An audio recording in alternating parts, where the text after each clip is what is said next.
Good day, everyone. In this YouTube video, I am going to discuss Sermon Series Break.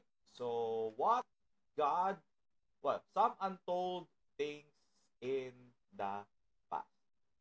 So, this is the first of I don't know how many series is going to be this one. This is going to be quite a lot. There might be a chance we might have more. So, initially kasi this is four the developments in genocide, what are some things that we must hear and consider about genocide. So, syempre, pag may genocide, merong racism. In the past, ganun ang affiliation. So, ngayon, hindi masyadong halata itong ganitong isim, pero it's still in the process, no? So, dati kasi genocide, ngayon talagang digmaan na talaga. So, that is what's going on. So, number two is going to be Berinja. So, Berinja is yung land na nagko-connect sa Russia and Alaska. So, on the topmost side of Alaska, and the eastmost part of Russia. So, before kasi, according to history daw, it was interconnected. Kaso nga lang due to climate change, so natunaw siya. So, ang pinakamalapit na lang dyan is yung Yesterday Island at saka yung Tomorrow's Island. So, didiscuss ko sa inyo someday. Ano ba ang talagang katotohanan behind Berinja? May kinalaman ito sa migration ni Japet, ni Shem, tsaka ni Ham. Marirealize nyo, bakit yung lahi ni Japet naman maputi? Bakit naman yung mga ancient tribes sa Canada, yung mga Inuit, yung mga Inuit, I forgot the pronunciation, didiscuss ko siya, bakit parang nasa lahi ni Shem? Didiscuss ko sa inyo yan someday. So, most of the Western countries are, in particular Europe, is ano by Japet. So even the US of A are Indians. Didiscuss ko sa inyo yung Cherokee Act. Yan, didiscuss ko sa inyo yan someday. So, yung Thanksgiving, didiscuss ko rin sa yan. Bakit parang medyo hindi yata big fan sila sa Thanksgiving Day? I-discuss ko sa inyo yung mga bagay-bagay na yan. So, ano ba ang kinalaman ng Berinjang ito? Sige. Malalaman nyo na lang someday na initially, si Japet ang umano dyan. Pumunta dyan.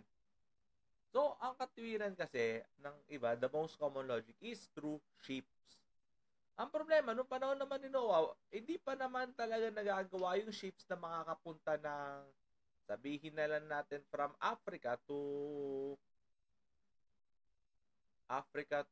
sabihin na lang natin, USA. Wala pa naman ganun. As a matter of fact, sina Columbus nga, hindi pa nga nila natutuklasan na the earth is round. Parang, yung una, pansin ni Columbus yung bandang Africa side, yung bandang US side na, yung mga Mexico, parang it's an age of exploration from being Eurocentric. Meron pa rin lupain doon sa kabila. Pero that is already 14 something already. We're only talking about yung mga times pa ni Japet nung 'di ba naghiwa-hiwalay sila ni Shem, Ham. Malalaman nyo eventually may mga initially si Japet pumunta pero eventually meron mga lahi ni Shem pumunta rin doon. Pumunta rin sa Europe. Eventually they will go on to Greenland, napansin niyo yung mga unang predecessors ng mga malalamig na bansa, hindi naman puti, puro lahi ni Shem. Hindi rin siya Ham eh. pansinin nyo, yung mga American Indian, hindi naman sila considered na black eh.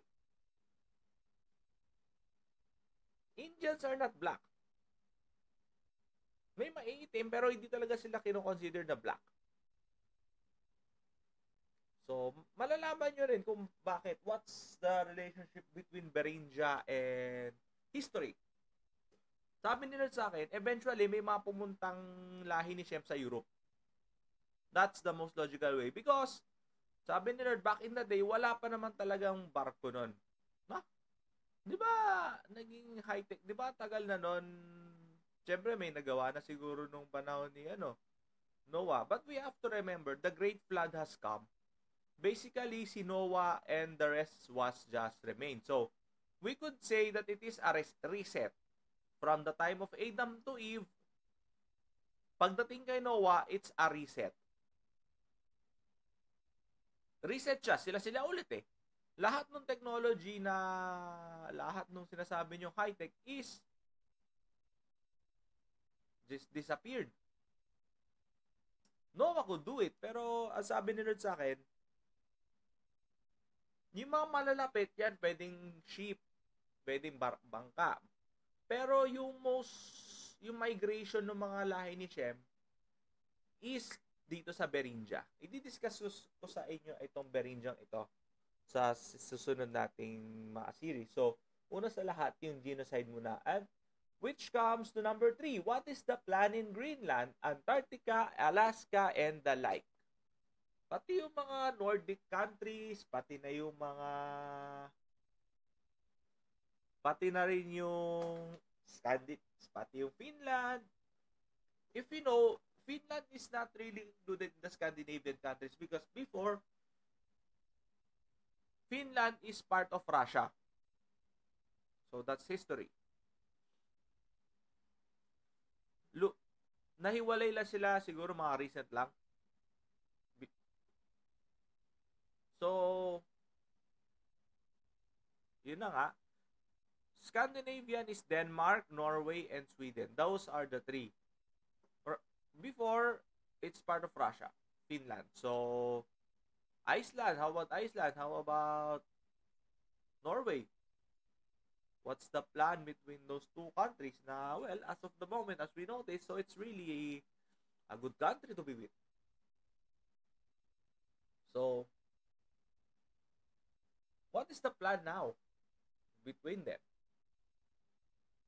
What is going to be the plan eventually on Antarctica? This is the country that is most interesting, to be honest, because nothing is happening. That huge desert has no ownership. Walang mansang may-ari ng Antarctica. What will happen to Antarctica? Eventually, will they become a country of its own? Antarctica is almost as huge as the Sahara Desert. Antarctica is in par with Australia, or sabihin na lang natin Oceania, pati New Zealand, sama mo na. That's how huge that country is, just in case in landmass. And we remember, in winter times, the ice becomes land. So, dumodoble ang laki ng Antarctica during the winter times. Kasi nga, nagiging snow yung tubig. So, nag-e-extend yung range ng sovereignty ng Antarctica. So, sabi ni Lord, USA is eyeing on that country. Argentina is eyeing on that country. France is eyeing on that country as well. Because sabi ni Lord sa akin, there will be a rich oil deposit there. There is going to be gold resources there. And there are unknown elements in Antarctica that when someone discover it, they will become a powerhouse country someday. So, that is why Antarctica, also Greenland, is being interested by the USA. Marami rin daw kasi diyang oil reserves like Alaska did. Kaya binili kasi ng USA ang Alaska from Russia. Take note ha, Alaska is part of Russia before. Binili lang siya ng Amerika. Bakit daw? Sabi ni Lord, because of the oil deposits that is there. Because of the minerals that is there. And, wait, this is the most important. For them to have a legitimate claim in the Arctic Sea. This is what the Lord has been telling me. Kasi gusto nila magkaroon sila ng claim sa North Sea. Kasi, sabi, sabi daw nung panahon, due to climate change, natutunaw na raw yung yelo sa North Sea, kaya meron daw mga barko doon na dumadaan. So, syempre, pagdating sa logistics, syempre, may pera-pera dyan. So, that is why they like it. Russia also is interested in the North Sea because they don't have legitimate control over the ocean. Most of the ocean is below them. This is a very interesting thing. So, the Cold War is going to be happening or iinit ulit soon to the World War III. The Cold War has never been done. Hindi siya natapos, to be honest. Naglaylo pero no, it's not. It's not over. So, abangan nyo yung mga magiging developments pagdating dito sa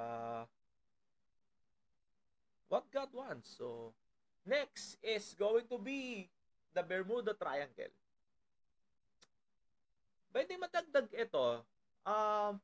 Gusto kong idagdag yung Land of the Ophir. Yan, pag-usapan natin yan.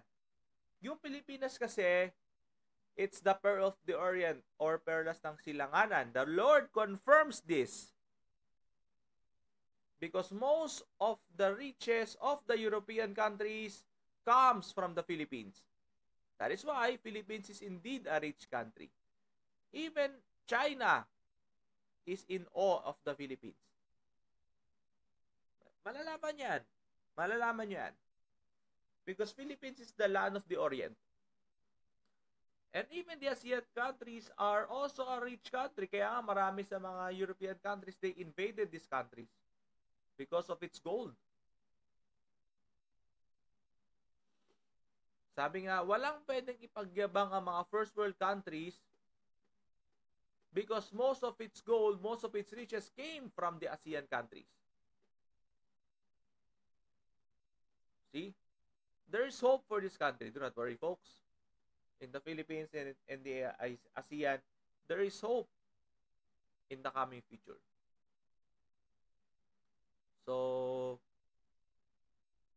kung ano man ang sinasamsam ng mga first world countries na hindi naglilingkod sa Diyos, they will fall. Trust the Lord. 5 is the land of the Ophir. 6 is going to be well, I forgot the term. So, astronomical mining. Yan. Pag-usapan din natin yan. So, ano ba yung mga mangyayari pagka ang tao, sabi ni Lord, alam nyo someday yung Goldilocks zone, pati yung mga sa ibang planeta, matutuklasan din nila yan na kung ano yung meron sa Mars, kung ano yung meron sa Jupiter. Yes, take note. May mga minerals sa Jupiter. Malalaman nyo yan. Malalaman din ng tao yan. Sabi nila sa akin, inuunahan na kita. Magkakaroon ng interest ang tao sa pagmimina sa ibang planeta. So, as far as Pluto, quite ambitious. Pero, let's see. So, tanong ko, pati ba yung mga Neptune, Uranus, well, sabi ni Lord, it's quite ambitious. Pero, let's see. Meron ba mga exoplanets na talagang mapuprove na talaga ng tao na they could go there? Sabi ni Lord, let's see. Because people are so preoccupied by how their wealth grows, paano lumaki yung wealth nila. Masyadong busy yung tao sa mga bagay dito sa mundong ito to the mere point na they forgot that it is just a tiny dot of the universe. So, abangan nyo yan. Abangan nyo yung mga karugtong nito. So, 6, astronomical mining. Number 7 is robotics. Sabi ni Lord, robotics are quasi or pseudo angels.